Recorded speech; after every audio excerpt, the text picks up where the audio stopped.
తినక ముందు వేసుకోవాలి, తిన్న తర్వాత వేసుకోవాలి, ఇలాంటివి ఉంటాయి. యూజువల్గా ఎసిడిటీని అవాయిడ్ చేయాలి అని అంటే అది యాజ్ బేసిక్ యాజ్ డోలో లాంటి మెడికేషన్ కూడా మనకి ఎసిడిటీ వచ్చే ఛాన్స్ ఉంటుంది. అందరికీ ఉండకపోవచ్చు, కొంతమందికి ఉంటుంది.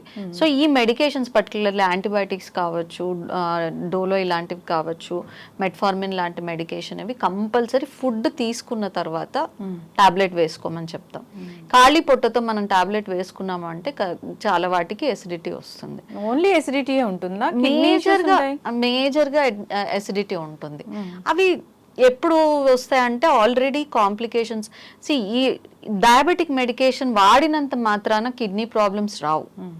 బట్ కిడ్నీ ప్రాబ్లం వేరే రీజన్ వల్ల కిడ్నీ ప్రాబ్లం ఉంది, ఆర్ డయాబెటీస్ కంట్రోల్ లేకపోవడం వల్ల కిడ్నీ ప్రాబ్లం వచ్చింది అన్నప్పుడు మనం ఇచ్చే మెడికేషన్స్ కొన్ని అవాయిడ్ చేయాల్సి ఉంటుంది. ఎందుకంటే కిడ్నీలు సరిగ్గా పని చేయనప్పుడు ఈ మెడికేషన్ ఏదైతే ఉంటుందో